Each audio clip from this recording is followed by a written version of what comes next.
Welcome back to the Deep Dive. This is the place where we take just a massive pile of sources, everything from strategic reports, video transcripts, all the way down to, the raw social media comments, and we pull out the exact insights you need. The whole idea is to give you that deep understanding you're looking for, but, way faster than trying to piece it all together yourself in this crazy content world. And today we are strapping in, we're diving into one of the most, I guess you'd say, explosive corners of competitive reality TV. We are. We're looking at the Dolls franchise. It's this whole world built around Majorette dancing, the girls, the coaches, and of course, the incredibly passionate parents who are the engine of so much of the drama. And it's all found this hugely successful home on a new streaming platform, Brandon TV. You'll see it called BTV. Yeah, and we have to be super clear from the jump. Our sources, they all point to something bigger than just the drama. Right. This deep dive isn't just about, who won the last competition or who had the best comeback at the reunion. Although that conflict is, it's absolutely essential to the whole model. It's the fuel. Yeah. But we're here to talk about the high-stakes business infrastructure behind it all. Exactly. Our mission today is bigger. Yeah. We are dissecting this really sophisticated content strategy and the powerful direct-to-consumer engine, the DTC model that BTV has built from the ground up. And it's an infrastructure that's, it's specifically engineered to monetize these hyper-niche, super high-conflict fandoms. We're going beyond the raw emotion of it all to really understand the system that packages, that perpetuates, and at the end of the day, sells that drama back to the audience. And there's really no better way to understand that system than to look at its primary fuel source, which is, of course, the drama. You have to start there. We have to jump right into the chaos that just erupted after the Part 2 reunion of the Dolls. Because even when the cameras on set stopped rolling, that's when the real war started online. It's a perfect case study. It is. It shows you how the conflict is manufactured, how it's weaponized, and then, how it's deployed for just continuous nonstop engagement. And what we saw, it's not just some simple, unscripted argument that happened to go viral. No. The battle that broke out between two of the most outspoken DDPs, that's Dancing Girls' parents, for anyone new to this world. An absolute cornerstone of the show's tension. They are. And this fight between Kendra King and Tanya Big Red Smith, it's all highly calculated. And the most incredible part of this whole thing, which isn't even that. Sandra didn't even go to the reunion taping. And somehow she ends up as the main character, the primary villain of the entire online firestorm. It says so much about the power of the narrative they're building. This is a battle of reputations. It's a battle over who controls the story of the reality TV edit. And ultimately, it's commercial strategy. This whole feud, it just pulls back the curtain on how a platform like BTV uses this kind of sustained engineered conflict to break the algorithm. Right, to force people back to their phones, back to the app, and eventually to open their wallets. Okay, so let's really get into this Kendra versus Tanya thing, because the operational genius here is just the sheer volume of content that was generated from this one single flashpoint. It's incredible the fact that Kendra wasn't physically in the room and she still became the focus of this massive multi-day online war. We're talking thousands of comments, clips, reactions. It's kind of amazing. And our sources detail the whole blow by blow. And Tanya, she came out swinging with, it can only be described as surgical shade. It was designed to cut right into Kendra's perceived status within that group. She led the charge immediately. Her first post, the one that got shared everywhere on Instagram, on Threads, it was so definitive, instantly quotable. The non-F King Factor post. That's the one. Delivered with that, that pure high conflict reality TV intensity. And it wasn't just, a simple insult. The attack was so personal. She systematically accused Kendra of being fake, of being messy. And even trying to control who Tanya was friends with, who she associated with in the DDP circle. Exactly. And that right there, that immediately escalates it. It's not a disagreement about a dance move anymore. It's about character assassination. It's about policing the social boundaries of this very closed-off community. And Tanya did something crucial, something that's vital for breaking the algorithm. She brought up receipts right away. Yes, she did. She established this meta-narrative. She claimed their whole beef was supposedly squashed after tryouts, right? But then she alleges that Kendra reopened the wounds by misrepresenting what happened between them off camera. And that's where you start to see the platform's strategy peek through. Because Tanya didn't just attack Kendra. No, she attacked the platform's version of the story, the edit. And that just generates a whole second wave of engagement. Right. She followed up with this public accusation against Brandon TV itself, claiming they manipulated the reunion edit. She sarcastically applauded them for making Kendra look like the big mouth that you are. Which is such a high-stakes move. Yeah. I mean, think about it. You have a main cast member questioning the authenticity of the very product that the subscriber is paying for. Logically, that should cause, distrust, maybe even people wanting refunds. But in this world, it does the exact opposite, doesn't it? It's the total opposite. Instead of causing distrust, it generates exponentially more content. It fuels more debate online. It drives more people to scrutinize the actual episode. So the audience gets obsessed with finding the real truth. They're trying to piece it together from the free clips on Instagram, the paid episode on the app, the parents' live streams. And BTV wins no matter what. They get the sustained attention, whether you trust the edit or not. The argument is the product. And of course, Kendra, who's never going to take that quietly, she made sure the fire kept burning. She responded with that full of fire energy clap back. All caps, of course. The universal sign of online intensity. She didn't hold back. It was this fierce defense of her character. She said, "I'm not a liar, nor a troublemaker, and I'm loyal, so don't put that on my name." A full-throated defense of her reputation, which, in this world, in this ecosystem, it's currency. It's the only currency that matters. Lose your reputation, you lose your relevance, you lose your spot. Exactly. And she knew precisely where to hit back to get the biggest emotional punch.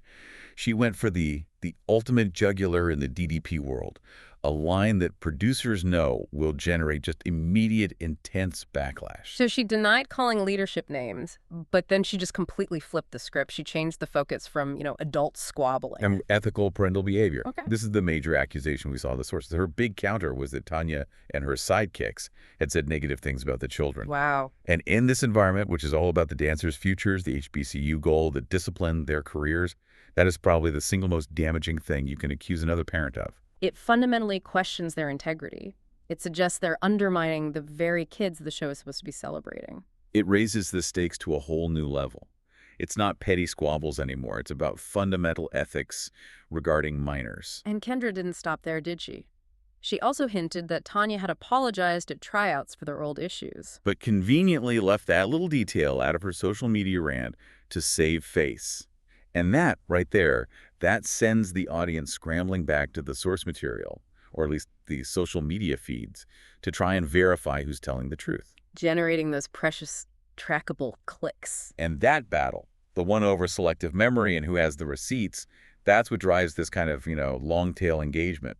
The fans are arguing about who's lying for weeks after the episode even drops. But even after that, Tanya wasn't done. Not even close. She doubled down, she fired back again, called Kendra a user and a gossip, and accused her of stirring up drama just so she didn't have to confront people in person. And then that final piece of shade, it was ruthless, just designed to go viral. No one is trying to dim lights you don't have.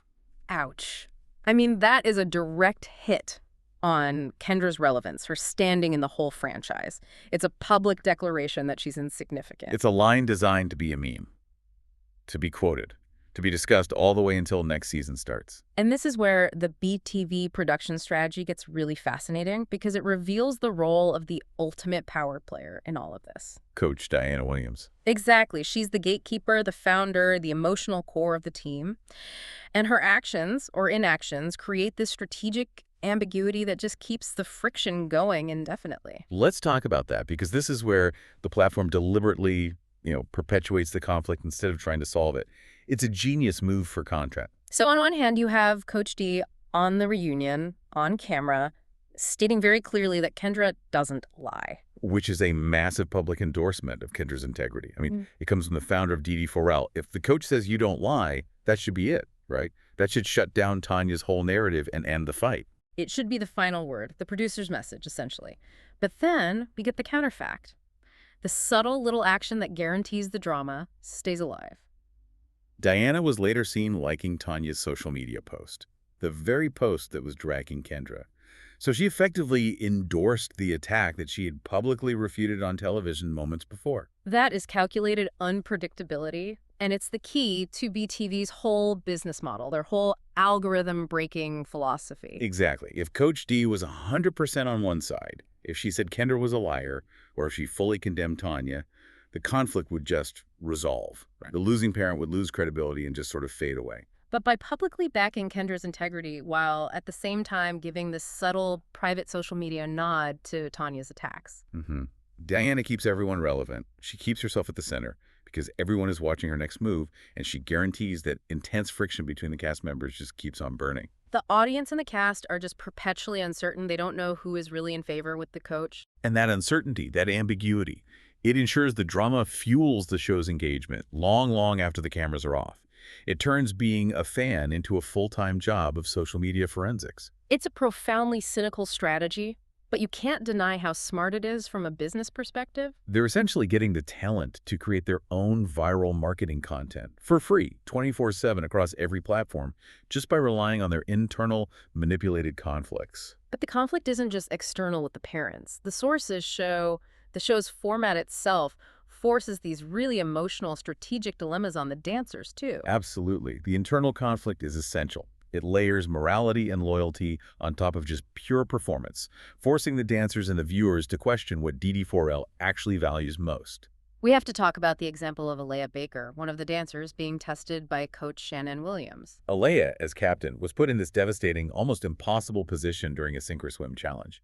It's a classic reality TV scenario designed to test not just your skill, but your leadership under extreme pressure. And her teammate, Anne-Marie, she was struggling, slacking, not getting the choreography, and dragging the whole team down. So Alea had this horrible binary choice. She can either bench Anne-Marie, which would prioritize the team's chance of winning, Or she could try to rework the entire routine to save her teammate, even though they only had 5 minutes left on the clock. 5 minutes. It's no time at all in that kind of pressure cooker. And Alea and her group, they ultimately decided to pull Anne-Marie out of the routine. They framed it very logically as a time management issue. They were worried that trying to make huge changes at the last minute would just jeopardize the whole routine and make everyone fail. It was, a purely competitive choice. But the show's brand isn't just about winning. It's about this idea of sisterhood, this deep emotional investment. So the consequence for her logical choice was that she got immediately challenged by the coaches. Coach Shannon specifically. Right, for leaving her sister behind. It wasn't framed as a smart competitive move. It was framed as a failure of character, a failure of community. And that highlights the central manufactured tension that BTV knows is narrative gold. On one hand, you have to win, the results matter, the scholarships matter. But on the other hand, the culture demands this absolute loyalty. You have to help your teammates, sometimes even when it goes against competitive necessity. And that tension ensures that every single decision is scrutinized not just for the outcome, but for its emotional cost. And it guarantees that viewers are arguing about Alea's decision for weeks, just like they argue about Kendra and Tanya. Every dance becomes a test of character, loyalty, morality. And that's what keeps you subscribed. That's what keeps you invested. You're not just watching a dance, you're watching a young woman make a huge character-defining choice. So if we connect this whole strategy of manufactured conflict to the bigger picture, we really need to define what the Dolls franchise actually is. Because that intense dramatic engine, it flows directly from its core identity. Right. Our sources pointed out that it gets misclassified a lot. This is not about drag queens. It's not a talent show like Idol. It's not a makeover challenge. It's much deeper. It's Majorette dance reality. And it's so deeply rooted in the culture of the American South, and specifically in Black excellence and aspiration. It all revolves around the legendary coach Diana Williams and her team, the Dancing Dolls DD4L, Dancing Dolls for Life, and the core story is just, it's profoundly moving. You have these talented young girls trying to build better futures for themselves. And with a very specific, tangible goal, launching professional dance careers and getting into historically Black colleges and universities, HBCUs, often with a scholarship. So the conflict isn't just artificial drama for TV. It's rooted in this genuinely demanding environment, the rigorous discipline you need to excel at that level, and the huge emotional and financial investment from the parents and coaches. They see this success as more than just a trophy. It's a real life-changing socioeconomic opportunity for their daughters. The stakes are academic, they're professional, they're not just about winning a dance battle. That emotional reality is what makes the show resonate so deeply. Which brings us to probably the biggest structural challenge facing the whole IP right now. Coach D has announced she's retiring. And this isn't just a cast member leaving. Diana Williams is the brand. She's synonymous with it. So for Brandon TV, this is a massive existential succession challenge. It's the ultimate test of their IP's stability. Diana wants to prioritize her family. She wants to expand her personal brand outside of the relentless grind of filming and competition. And she was very specific about it. She wants to spend more time with her son, Cobe Williams. She's focusing on his academics, which she said are strong, and on his football career. She explicitly said she wants him to get a scholarship. That level of detail, it gives BTV a very human, very relatable reason for her stepping back. She admitted she felt this heavy guilt, from missing so much time while she was filming.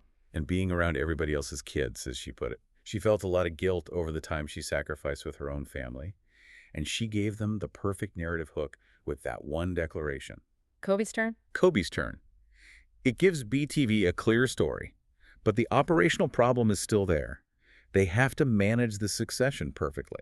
They have to shift viewer loyalty from Diana, the magnetic founder, to the institutional brand of DD4L. And they need to elevate the next generation of coaches and dancers into those anchor roles so they can carry the emotional weight of the show.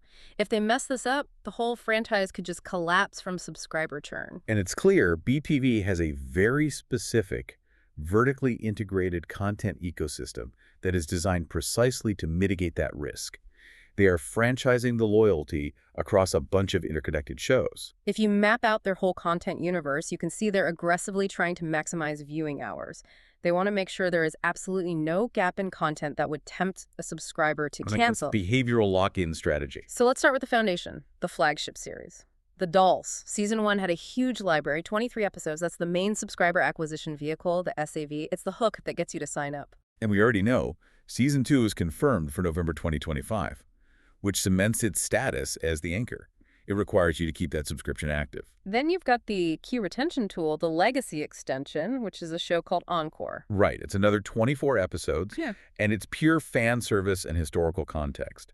It follows former really popular dolls like Cameron Harris and Kayla Jones, and some of the original moms like Tina Jones and Mimi Harris, into their next chapters. Their transition to college to careers. And the success of Encore is so important because it proves that viewers are loyal to the secondary figures, not just Coach D.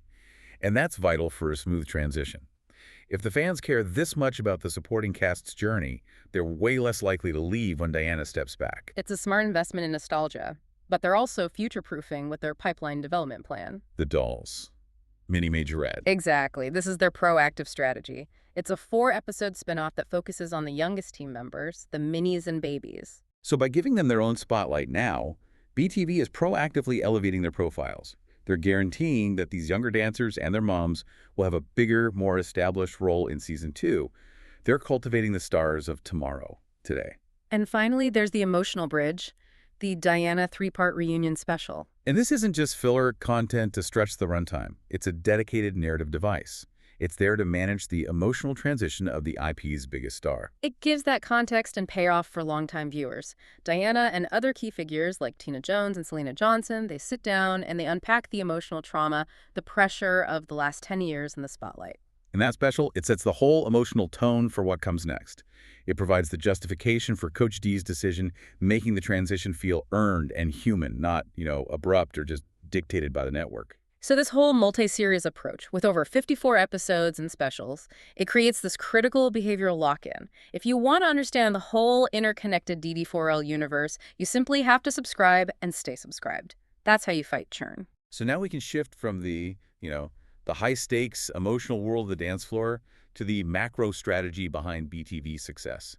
And this is where Brandon Stewart's unique, disruptive approach really comes into focus. He's the founder of Brandon Studios, the visionary behind this whole thing, and it's really remarkable how quickly he built it. I mean, he was a former American Idol contestant, and he founded the studio in 2023. And the physical infrastructure is massive. It's in Burbank, California, the media capital of the world, a 30,000 square foot production complex. This is not a garage startup. We're talking sound stages, hair and makeup departments, full live streaming capabilities. It's built to scale high quality production very, very quickly. And Stewart's vision was explicit. He wanted to serve creators who have been historically overlooked by traditional gatekeepers. So he's targeting creators with massive but often niche audiences that, traditional TV or the big streaming giants just ignore or don't know how to monetize. And it's already a huge operation. Yeah. We're talking 63 channels, 120 million subscribers, 16 billion views across his whole enterprise. He's actively flipping the traditional media model on its head. Which leads right to their core mantra, their philosophy, which is really the key to understanding how BTV has been so disruptive. The mantra is, we're not chasing the algorithm, we're breaking it. We're creatively driving stories that make the algorithm chase us. That is such a powerful, almost rebellious statement of control in a world that's just dominated by engagement metrics. It is. Most creators are desperately trying to figure out what the algorithm wants this week, and they're constantly changing their strategy. Stewart just refuses to play that game. So how do they do that without just, guessing what's going to work? Their approach is fundamentally audience first. It's rooted in behavioral science, not just data science. Stewart believes that algorithms may shift, but people don't. So instead of just studying the metrics, they study human behavior. They start with the emotional output they want to create. Exactly. They aim for shock, joy, curiosity, nostalgia, or, and this is crucial, that deep-seated conflict that provokes a huge argument. They trust that if they can consistently create a strong human emotion, the algorithm, which is designed to track human engagement, will naturally start promoting their content. If people are arguing about Kendra versus Tanya for days, the algorithm is going to promote the source of that argument. And this leads right to what he calls the finger-tight entertainment approach, which is not just about making content for phones. It's a complete redesign of how you package and distribute content for the modern attention span. It's a radical modular strategy. The idea is to create content that meets people exactly where they are emotionally, culturally, and literally right on their phone. So everything they make is infinitely modular and adaptable. It works as a 2-second reaction clip on X or as a 40-minute episode on the paid BTV app. The sources give some great practical examples of this. A single 30-minute YouTube episode gets strategically broken down into 6 distinct micro-moments that are optimized for TikTok's vertical format. Right, with trending sounds and text hooks and all that. And a viral quote like Tanya's non-F-king factor that pops up on Threads immediately becomes the hook for a new Instagram Reel or a YouTube Short, all designed to capture that immediate emotional reaction and lead you back to the full story. And the genius here is the efficiency, the creative talent, the stars. They focus only on the honest storytelling, on creating that full-course meal. Meanwhile, Brandon's social media team handles all the platform-specific optimization, the titling, the tagging, the clipping. This division of labor lets them operate across dozens of channels at once, without burning out the creators. It also lets them satisfy very different demographics at the same time, which is so critical for growth. They call it bridging generations. They get the split in consumption habits. Gen Z and Gen Alpha, they want pace, raw moments, and what they call a sense of chaos that feels honest. Fast, unpolished, intensely emotional. Like the Kendra and Tanya drama playing out live on Instagram, where the comments are basically part of the show. Exactly. But then boomers and millennials, they want the traditional long-form experience. They want story arcs, emotional payoff, polished production. They're used to waiting for the reunion special to get the resolution. And Brandon Studios blends the two. The short-form content on TikTok and Instagram, that's the appetizer. It's there to spark curiosity and argument. And Brandon TV, the full subscription, that's the full course meal. That's where they build the deep connection, provide the context, and deliver the payoff. Short form is the entry point. Long form builds the loyalty that justifies the monthly fee. Which makes perfect sense for turning a casual viewer who saw one clip on TikTok into a paying subscriber who suddenly needs to see all of the Dolls Season 1 plus all the spinoffs. And Stewart has this formula, his 4 triggers for greenlighting projects. That seems to be how they decide what content is worth investing in. He focuses entirely on what happens after you watch it. So the first trigger is shareability. Are people quoting it, clipping it, sending it to their friends? The second is rewatchability. We'll come back to it. Are you rewatching to find the subtle editing cues that Tanya complained about? Or to see the exact moment Alea decided to bench Amory? And the third, which he says is the most crucial one, is point of view. Yeah. The content has to have a clear voice, a specific angle, a truth behind it that people can attach to and defend. He sees the algorithm not as some black box, but as a mirror, reflecting what people authentically care about and argue about. And that leads right into the fourth and final trigger, emotional punch. The content has to spark a powerful emotional reaction. If people are arguing about it in the comments section, like the response to Kendra and Tanya Brandon considers that a guaranteed green light, conflict and strong opinions aren't just welcomed, they're deliberately engineered into the formula from the start. So all of this really sophisticated strategy, from creating the dolls universe to the algorithm-breaking philosophy, it all leads to the main monetization vehicle, Brandon TV, which he calls the crown jewel of his enterprise. And this is where they control the full funnel. We're talking content, data, community, commerce, all under one roof. And that vertical control is essential. It lets them immediately convert that viral moment on TikTok into long-term loyalty and IP value on their paid platform. They own the entire relationship with the fan, and their pricing strategy reflects that. It's designed for low barrier entry to capture the biggest possible audience.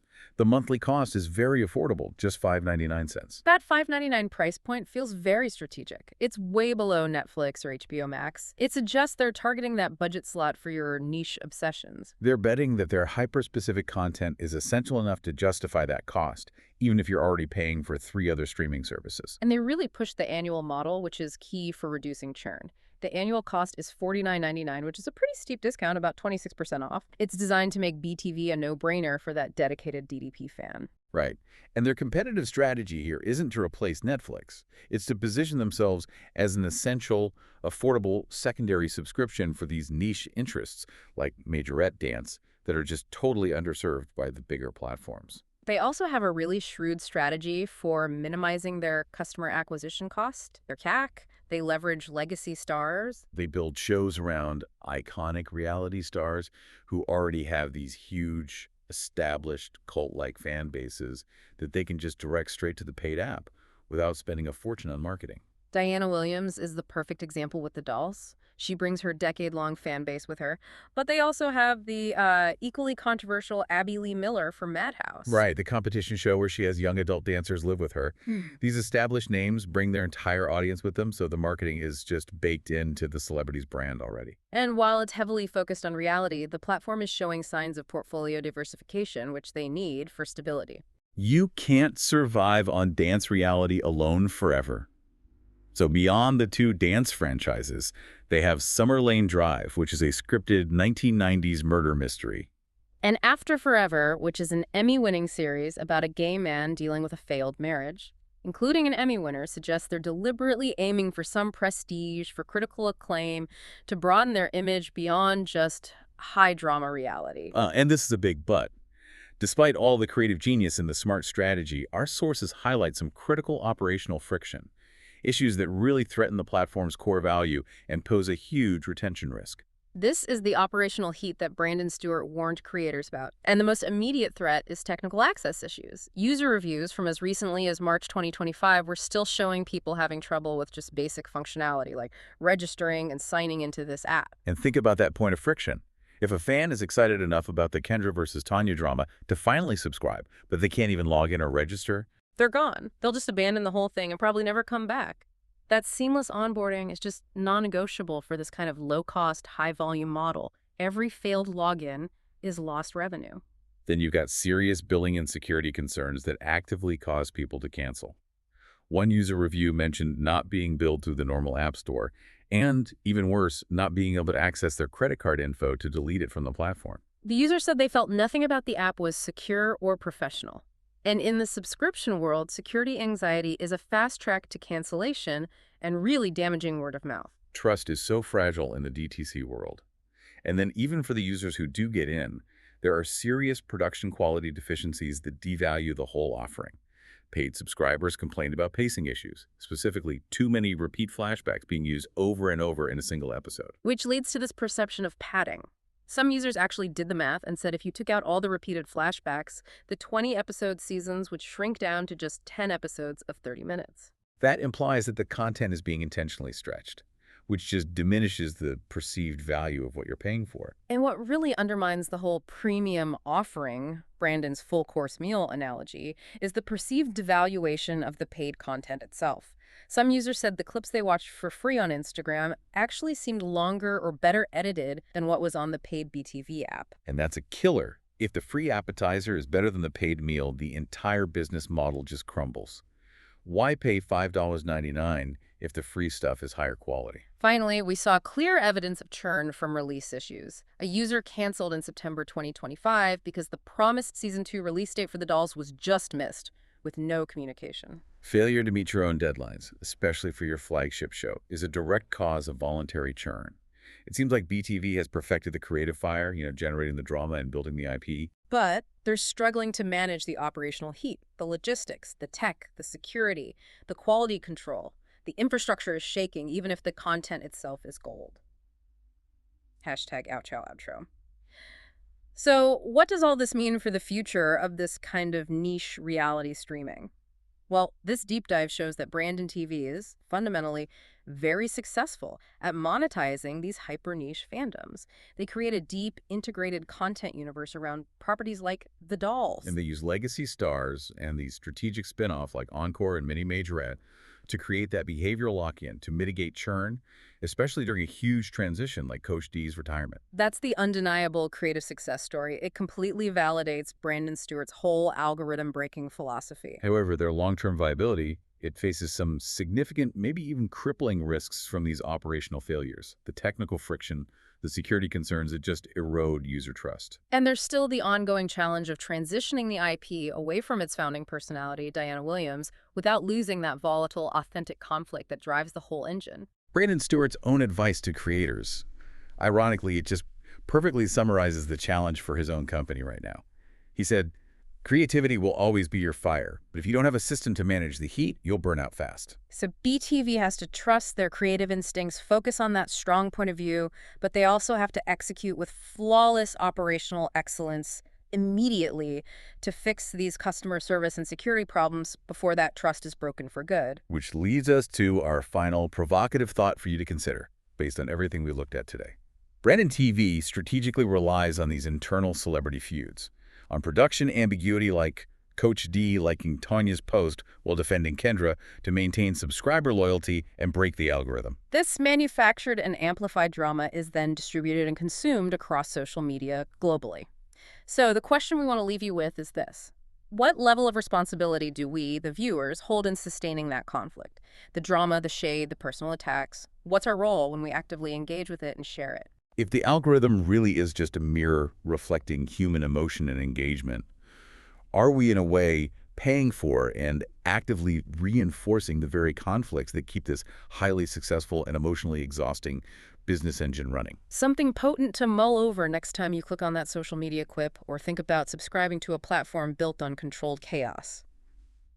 That's it for this deep dive. We hope you feel thoroughly and quickly informed on the explosive business of competitive reality TV. Knowledge applied is knowledge owned. See you next time.